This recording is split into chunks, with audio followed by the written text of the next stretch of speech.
Muy buenos días, mis queridos, apreciados amigos y hermanos que me escuchan en esta preciosa mañana de sábado, trayéndote nuevamente la lección número 12, el deseado de todas las gentes. Quiero pedir disculpas por no haberla traído antes. Estuve enfermito, no pude hablar, pero estamos de vuelta para traer palabra de vida, palabra de nuestro Dios. Y hermanos, el versículo para memorizar es el siguiente, dice: y andarán las naciones a tu luz y los reyes al resplandor de tu nacimiento. Isaías 63. Y antes de comenzar, me gustaría que inclinemos nuestro rostro. Vamos a tener una oración en esta mañana para comenzar nuestra lección. Amado Padre que habitas en las alturas de los cielos, te damos gracias porque tú has llegado a ser para nosotros el deseado de todas las gentes. Así que pedimos que podamos comprender tu palabra, podamos ponerla en oración, podamos meditar en ella, podamos hacer tu voluntad y sobre toda cosa podamos glorificarte mediante tu palabra. Te lo pedimos en el nombre de Jesús. Amén. Muy bien.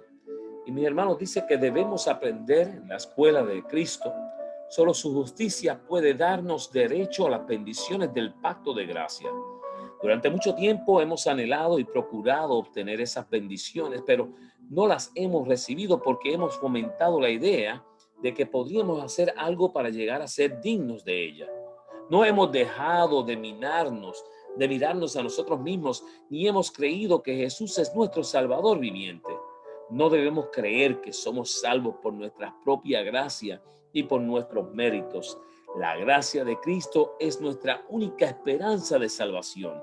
El Señor promete a través de su profeta: deje el impío su camino y el hombre inicuo sus pensamientos, y vuélvase a Jehová, el cual tendrá de él misericordia, al Dios nuestro, el cual será amplio en perdonarnos. Dice en Isaías 55:7.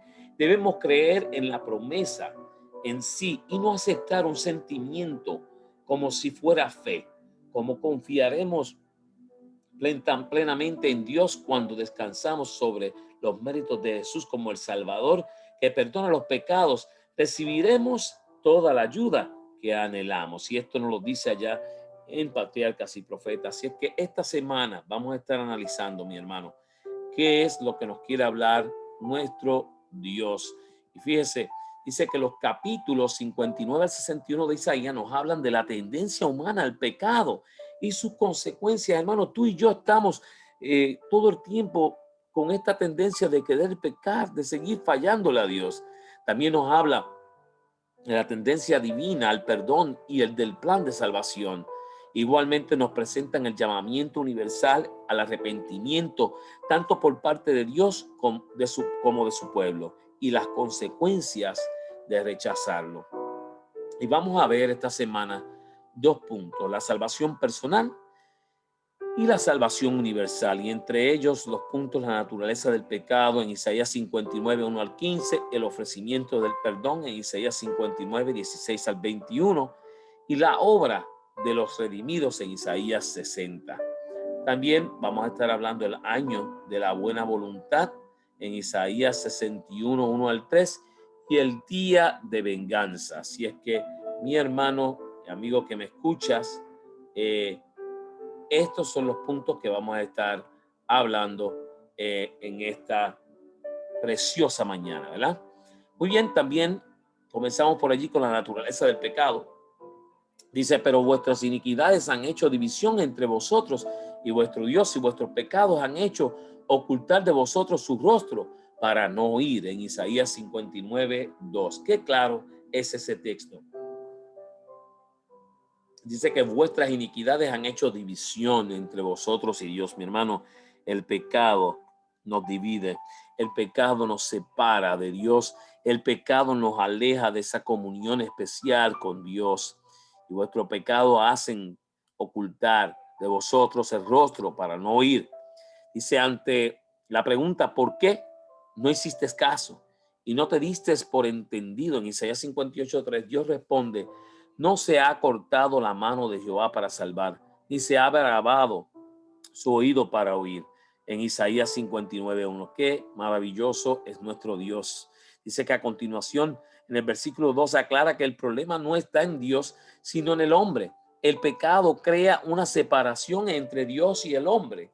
Ante esta separación, el hombre huye alejándose de Dios y entregándose más y más al pecado en Génesis 3:8. Así es que, mi hermano, mientras el pecado está en el medio, hay una separación, y puede darse cuenta usted allí en aquella foto que está allí en la parte de abajo donde dice grace o gracia. Mi hermano, la separación que hay es grande, pero por la gracia de Dios podemos alcanzar salvación. Dice que mientras sigamos arraigados en nuestros pecados y no queramos ir hacia Dios, es decir, escuchar la voz suplicante del Espíritu Santo, seguirá existiendo una barrera infranqueable entre Dios y nosotros. Así que, mi hermano, escucha la voz del Espíritu Santo. Esté atento a la voz de Dios para que puedas entender y puedas de esta forma mejorar tu forma de ser, aceptando a Cristo como Salvador personal. Elena G. de White, en Palabras de Vida del Gran Maestro, página 161, dice allí: no prestéis oído a la sugestión del enemigo de permanecer lejos de Cristo hasta que os hayáis hecho mejores, hasta que seáis suficientemente buenos para ir a Dios. Si esperáis hasta que entonces, nunca iréis. Cuando Satanás os señale vuestros vestidos sucios, repetid la promesa de Jesús: al que a mí viene, no le echo fuera. Decid al enemigo que la sangre de Jesucristo limpia de todo pecado. Hermano, eso es lo que deseamos, eso es lo que debemos de anhelar nosotros, ¿verdad que sí? Esa búsqueda constante de Cristo Jesús en nuestras vidas. Muy bien. El ofrecimiento del perdón. Este es el Jesús que tú y yo le servimos, y vendrá el Redentor a Sión, y a los que se volvieren de la iniquidad en Jacob, dice Jehová. Isaías 59:20. ¿En qué se basa la redención? Sí, la base es dejar la iniquidad, es decir, dejar de pecar. Tengo un grave problema, pues no hay quien haga lo bueno. En Romanos 3:12 nos dice: no hay ni uno que pueda hacer lo bueno. ¿Qué podemos hacer? Si la base es aceptar el ofrecimiento del perdón dado por Dios, estamos en el buen camino en Isaías 1:18, Jeremías 31:34. Además, es gratis en Romanos 3:24. Mi hermano, es gratuita, es simplemente aceptar el perdón de Jesús. ¿Qué significa volverse de la iniquidad? ¿Qué significa alejarse del pecado? Por supuesto, para aceptar el perdón debe existir arrepentimiento y deseo de abandonar el pecado, hermanos. Rechazarlo, apartarlo de tu vida, no cometerlo, apartarte de él. En Hechos 3:19 dice que la fe por la que somos salvos se manifiesta por nuestras obras, en Santiago 2:18. Y allí lo tienen, mi hermano, el ofrecimiento del perdón. Qué maravilloso amor. Jesús en la cruz del Calvario, dándote la oportunidad de poder alejarte del pecado y vivir una vida de perdón.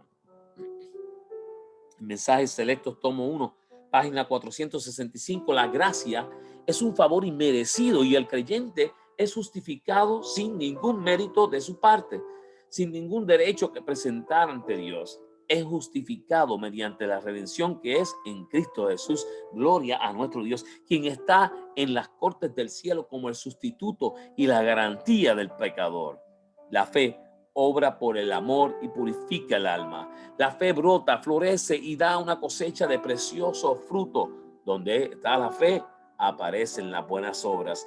Donde tú crees verdaderamente que Dios está contigo, tú empiezas a trabajar y a hacer la voluntad de Dios, porque hay fe, porque hay amor y porque crees en ese maravilloso plan de redención. La obra de los redimidos. Fíjese, dice: y andarán las naciones a tu luz y los reyes al resplandor de tu nacimiento, en Isaías 63. Dice: los que hemos sido iluminados por la luz de la redención debemos reflejar esa luz e iluminar al mundo con ella. Mi hermano, tú y yo, llamados a ser lumbreras en un mundo que se pierde en el pecado, donde la oscuridad existe por cuenta del pecado.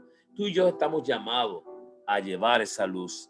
Los antediluvianos, mire, dice: Noé fue pregonero de justicia para el mundo antediluviano, en 2 de Pedro 2:5. El pacto de Dios con Abraham incluía una bendición para todas las naciones en Génesis 22:18. Y Jesús designó a la iglesia para que llevase el evangelio hasta lo último de la tierra en Hechos 1:8. Tú y yo, mi hermano, formamos parte de ese trabajo tan maravilloso de llevar el evangelio a toda nación, tribu, lengua y pueblo, porque tú y yo somos luz en medio de las tinieblas. A todos los que aceptan la redención, Dios les hace esta promesa: el sol nunca más te servirá de luz para el día, ni el resplandor de la luna te alumbrará, sino que Jehová te será por luz perpetua y el Dios tuyo por tu gloria. En Isaías 60:19. Así es que, hermano, debemos de ser luz. Dice que la obra de los redimidos es ser luz. Tenemos que ser luz en medio de las tinieblas. Estamos llamados, tú y yo, a que podamos impartir esta luz a un mundo que perece y poder hablar del deseado de todas las gentes, Jesús, el más deseado por todos. Es nuestro privilegio abrir nuestros corazones y permitir que entre el Salvador. Alabémoslo por el resplandor de su presencia. Llevemos la luz del sol de su amor sobre nuestro rostro e introduzcámosla en nuestras palabras. Entonces su gozo estará en nosotros y nuestro gozo será completo. Gloria a Dios, mi hermano. Tú y yo, allí en el Elena G. de White, alza tus ojos. El 8 de marzo nos dice que debemos de ser luz para que otros puedan brillar, otros puedan sentir la alegría. Y hermano, el año de la buena voluntad, hay un año, ¿sí? El Espíritu de Jehová, el Señor, está sobre mí en Isaías 61:1. ¿En qué consiste la obra del Mesías durante el año de la buena voluntad de Jehová? Bueno, esta era la buena voluntad de Jehová. Y en esto consistía la obra del Mesías. Primero, predicar buenas nuevas a los abatidos. Gloria a Dios. Vendar a los quebrantados de corazón. Publicar libertad a los cautivos. Publicar a los presos apertura de la cárcel. Consolar a todos los enlutados, dar a los afligidos de Sión gloria en lugar de ceniza, óleo de gozo en lugar de luto, manto de alegría en lugar del espíritu angustiado. Hermano, tu labor, mi labor, mírala allí. Esa labor la podemos llevar a cabo. ¿Era esta obra exclusiva de Jesús en Lucas 4:16-21 o también es nuestra labor anunciar el año de la buena voluntad de Dios? Mi hermano, yo estoy seguro de que Jesús quiere que tú y yo anunciemos el año de la buena voluntad, que podamos traer almas a los pies de Cristo, predicando las buenas nuevas a los abatidos, vendando a los quebrantados de corazón, libertando a los cautivos, ayudando a los enlutados, en toda forma, a vida y por haber, traer algún momento de buena voluntad a cada uno. Andad humildemente con Dios y pedidle que os muestre claramente la senda del deber. Cuando hable a sus representantes y les pida que sean obreros justamente con él, estos harán la misma clase de trabajo que Jesús anunció como su obra cuando se paró a leer las escrituras en la sinagoga de Nazaret.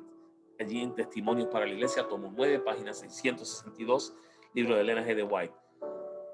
Dios se goza con verte a ti y a mí, pregoneros de la verdad, y llevando palabra de vida a corazones abatidos. El día, dice allí, el día de la venganza, o el día de venganza. A proclamar el año de la buena voluntad de Jehová y el día de venganza de nuestro Dios, de Dios nuestro. Isaías 62 dice que en Nazaret Jesús detuvo la lectura de Isaías justo antes de hablar del día de venganza. ¿Por qué? Bueno, la obra de Jehová en ese momento no era juzgar al mundo. En Juan 12:47, la venganza debía esperar. Igualmente no es ahora el momento de esperar que se cumpla la justicia, sino que se nos invita a dejar la venganza en manos de Dios. Romanos 12:20. Tú y yo no estamos llamados a hacer lo que venguemos. Tú y yo estamos llamados a hacer luz, porque llegaría el día en que Dios tomará venganza de sus enemigos y ejecutará justicia. Allá en Isaías 63:4, Nahum 1:9, 2 Tesalónicas 1:8, Apocalipsis 19:15, y lo hará con completa equidad, de modo que toda rodilla se doblará reconociendo la justicia divina. Allá en Isaías 45:23 y Filipenses 2:9-11.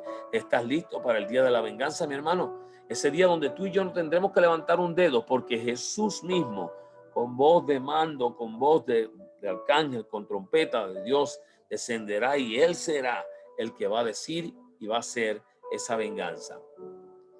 ¿Podrán acaso aquellos cuyos corazones están llenos de odio hacia Dios y a la verdad y a la santidad alternar con los ejércitos celestiales y unirse a sus cantos de alabanza? ¿Podrían soportar la gloria de Dios y del Cordero? No, no, una vida de rebelión contra Dios los ha inhabilitado para el cielo.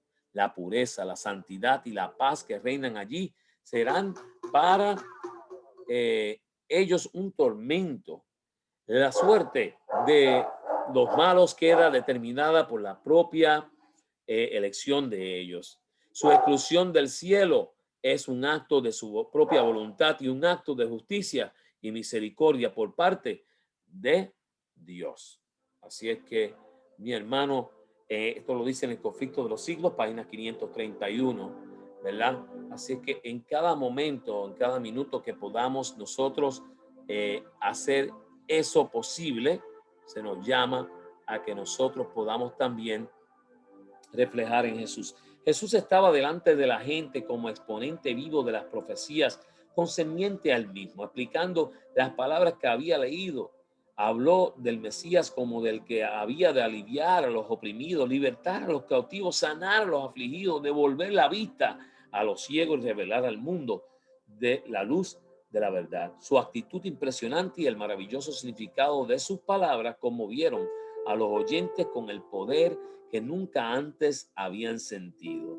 El flujo de la influencia divina quebrantó toda barrera como Moisés, contemplaba el invisible. Mientras sus corazones estaban movidos por el Espíritu Santo, respondieron con fervientes amenes y alabaron al Señor. Mis hermanos, el día de la venganza de Dios, el día del furor de su ira vendrá. ¿Quién podrá soportar el tiempo de su venida? En Malaquías 3:2, los hombres han endurecido sus corazones contra el Espíritu de Dios, pero las saetas de la ira divina penetrarán donde los dardos de la convicción no pudieron.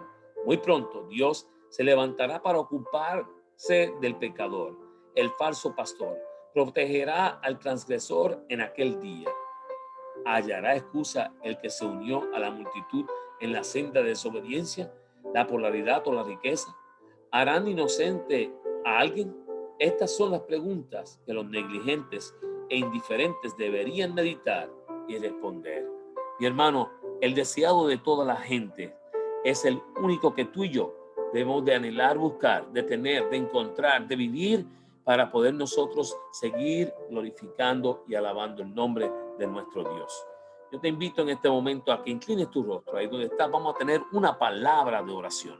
Amado Padre que habitas en la altura de los cielos, te damos gracias porque tenemos la oportunidad de poder creer, de poder predicar, de poder ser luces en un planeta que perece y sobre toda cosa ser dirigidos por el Hijo de Dios, el Rey de Reyes y Señor de Señores, Jesús, que dio su vida en la cruz del Calvario por cada uno de nosotros para darnos la oportunidad de salvación y por ende hoy el deseado de toda la gente en nuestras vidas.